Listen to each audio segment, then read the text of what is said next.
Hello and welcome to another very special episode of the Sales Ops Demystified Podcast. Today we're joined by Hannah Duncan, the Director of Operations at Postscript. Hannah, welcome to the show. Thanks for having me, Tom. So first off, and the topic that I'd actually really love to dive into is your I don't want to say graduation, but your potential progression from RevOps into like general operations. We'll talk about that in a second. But before, I'd like to understand how you first got into the sales/RevOps world. Yeah, of course. I got into a business development role. It was at a tech startup, and it was my first exposure to Salesforce. And I was only in a BDR role for about 3 months. I was much better at the reporting and strategic side of trying to hit my number. So I started very early creating my own dashboards. I was so much more interested in the Salesforce side. So it quickly progressed, obviously, into, for a short period of time, a hybrid role where I was doing part business development and part sales operations. Then I was doing full-time sales operations. And that quickly transitioned into revenue operations as our department was making that transition at the time. And I've been in revenue operations ever since, and just recently making more of the transition to more of a general operations focus. So that was at ShipBob, right? Yes, that was at ShipBob. Cool. And so you were doing this like strategic stuff for yourself. And then I assume like your manager or like the head of sales was like, Hannah's crushing this. We should get Hannah to do this for more of our reps or BDRs. I was exceeding all of my ramp quotas. But I wasn't doing it the traditional way. Like I wasn't cold calling a lot. I was sending very few emails. I was just being efficient about which companies I was reaching out to because I was pulling these reports and kind of figured out how to be strategic. And of course, you want to duplicate that across a larger BDR team. So, what was working for me, some of the reports and dashboards ended up being used across the full BDR team. And that was when I moved into sales operations, my main focus starting out was kind of like sales development operations because I had that background. And then it slowly, as I grew in the role and started to get more experience, started to branch out to how can I help the account executive team and implementation and customer success. It just slowly bled out into being across the go-to-market team. Got it. So I'm going to put you on the spot here. You mentioned about how you were being strategic in that first role as a BDR. Can you share something from Postscript where you've been strategic that's led to like a better outcome for the AEs or the SDRs of that business? Yeah, I think what I try to do is think about, I've never been in an AE role, but I try to think about if I was an AE, how would I manage my pipeline? And so I recently have built out some more dashboards that surface low-hanging fruit.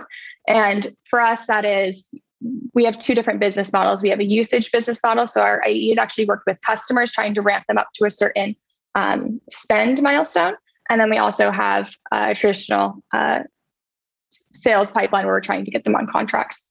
And so surfacing things like customers who have high utilization in the platform and different metrics they might not be as tuned in on, but surfacing those to the team. And that's been very helpful already to the account executives. Got it. And so this is on the kind of the usage metric. You've been showing data to the AEs that enables them to like be more effective with their time and therefore get better results. Yes, exactly. Got it. We have so much data available. It's just about knowing what the right metric is that's going to help them. For sure. And so to zoom in today at Postscript, roughly how many people are in the revenue generating function? So sales reps, CS reps, and then roughly how many people are there in the ops team? Yeah. Our business development team is around 25 with reps and managers, account executives. I believe we have like 15 AEs and then sales leadership. And the CS org is pretty large. We have about 40 in that entire department, but that's across customer success, onboarding, and support. Got it. And so now your role as director of operations, the revenue generating function rolls up to you, right? So do we have like a RevOps lead that's reporting to you? Not yet. The transition just happened 2 weeks ago. So the main updates have been legal operations is now a new function that's kind of underneath the operations umbrella, and also recruiting operations. So I'm leading our recruiting operations team too.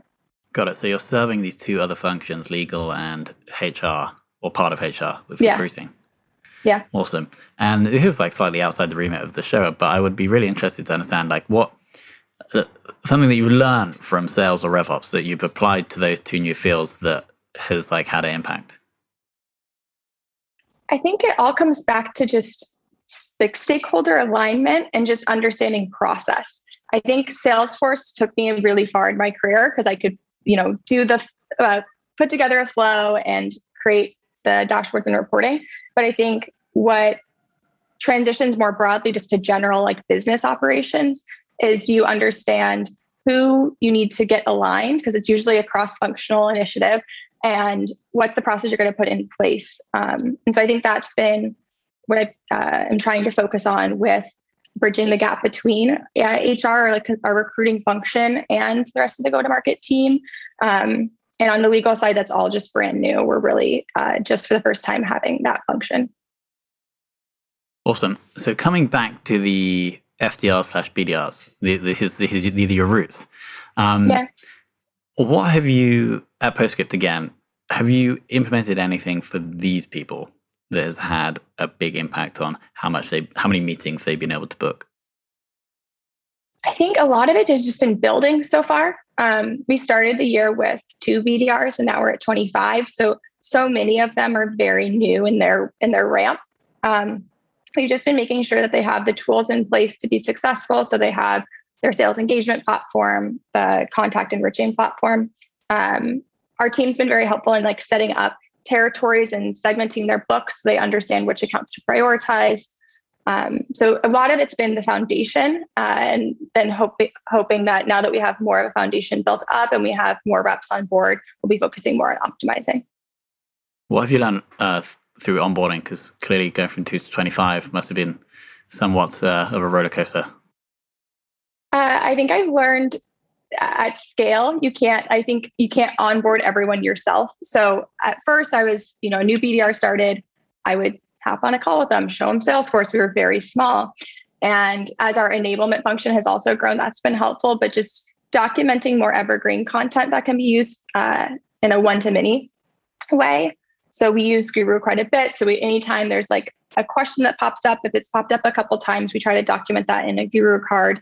We also now have a full LMS. So we built out an operations enablement course to help each team understand the rules of engagement, how to use Salesforce. So that's been very helpful because there was kind of this gap between having to do everything in person and then having a ton of questions because the documentation wasn't there. And we're finally to the point where we have what I feel like is pretty strong documentation on the onboarding process.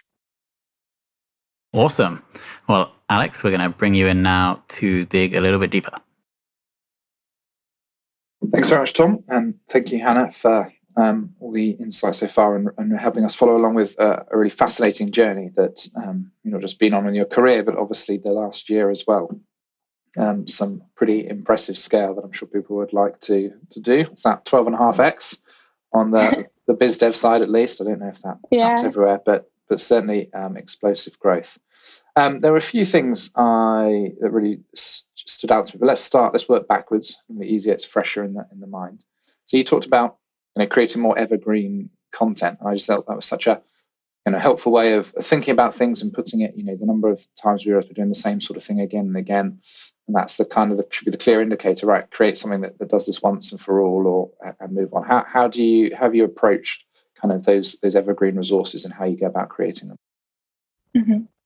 I think it starts with thinking about what areas in your process are most likely not going to change. So focusing on giving a really good overview into them.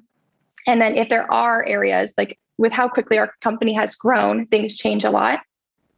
Having that be in a Guru card or a resource that is verified frequently. So we verify content around every 3 months, which still it sometimes becomes stale that way. But I think focusing on being as detailed but as vague as you can, if that makes sense. So detailed in the overall process, vague on things that may change, or setting that up to be in a content that would be able to be verified. Great, thank you very much. Really helpful. And you used a phrase before I cut out, which was really interesting, about knowing when to be specific and knowing when to be vague. And I really love that as a concept. Do you want to just reiterate on that a bit further? Yeah, of course. I think there are times where when you're diving into a process and need to go very in detail, such as how to create an opportunity in Salesforce, you need to walk through every step by step. I think that's a time where you need to be very specific. I think two ways. When you're trying to roll out a new process to a stakeholder or a larger team, I think it's important not to over dive into the technical details. So when you're trying to give an overview of process as a whole, being very high level is helpful and not getting too into the weeds, and then knowing when you need to be more technical and be more specific. Great. Thank you. I thought it was good as well. Just the idea about not being too detailed sometimes so that it will go stale quicker. So finding something that fits, as well as you're right, mapping it to when, how specific it needs to be to understand it. The other key thing I thought was a really interesting point that you mentioned before, which is something I'm sure most of our listeners will be struggling with, is knowing the right metric. As you said, there's so much data now.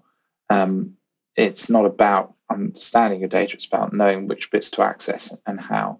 So do you want to talk a bit more about how you figure out what the right metric is for something, and how you build your reports, or you strategize on your data collection to be able to make sure you can report in the way you want to? Yeah, of course. I think it ultimately starts with some sort of guiding light of understanding what is that key outcome we're looking for. So in a sales cycle, that's a close won opportunity, right?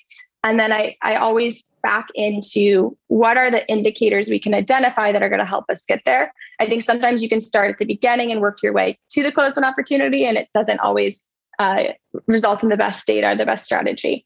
So for us, we've been looking at the difference between win rate and close rate and trying to use those metrics in the right facet to get the insights needed. And then backing out into, we're trying to get better about forecasting in Salesforce. So inputting those data points correctly. We're still very much so in the building the foundation phase, but trying to build it correct so we're able to get these insights as we scale. Great, thank you. And any kind of times that you found something particularly helpful, like a specific example, maybe where you've really found a certain metric has helped a particular problem really well? I'm thinking. That's fine. Don't worry. Yeah, I think just to kind of go back to close rates and win rates, we've been structuring all of our opportunities to understand the channel and department they came from. And that's been super helpful as we do biweekly pipeline reviews to understand which channels are performing well. So inbound versus outbound, and what departments are leading to the highest win rates and close rates. So I think more so, it's usually these are simple metrics, but it's more so slicing and dicing them the right way in order to actually get real insight. If it's too vague, if your win rate across the board is X, it's not really going to help pinpoint what needs to change.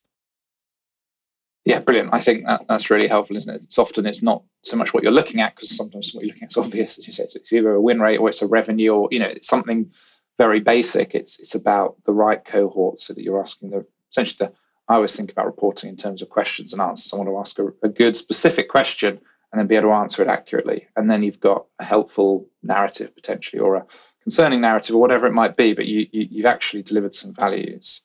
It's turning numbers into a story, essentially, and a coherent one.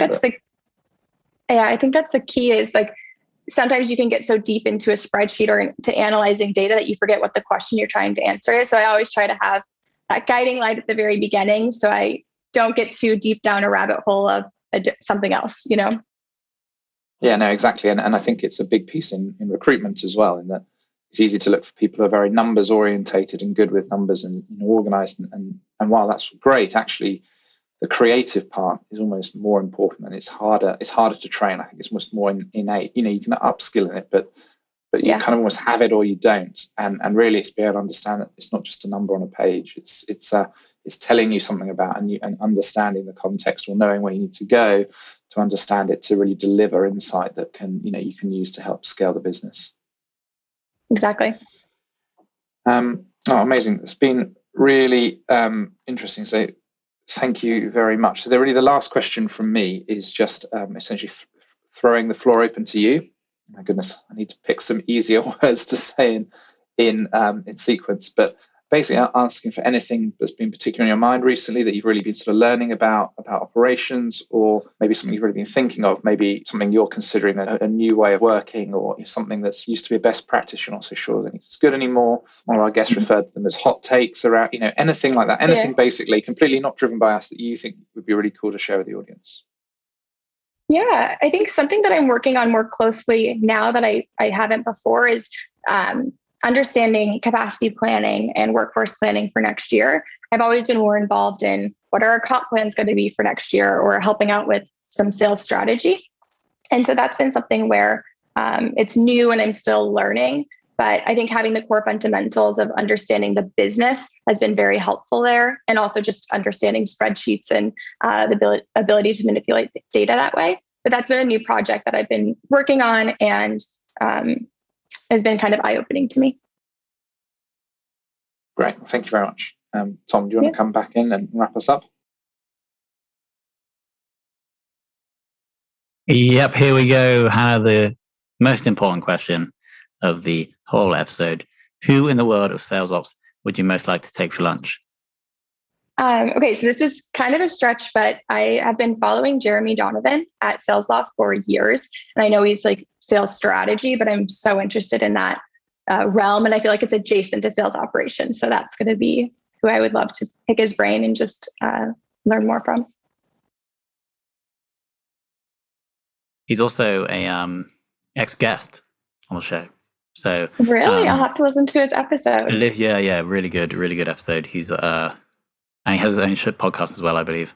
But Hannah, thank you so much. It's been super interesting to learn about your kind of journey so far into the world of RevOps, and now, of course, surpassing the world of RevOps. And I'm sure the work that you're going to be doing with the HR team and the legal team is going to bring the magic of RevOps to those two functions as well. So thank you so much for coming on. Thank you. I appreciate it, Tom. Thank you, Alex.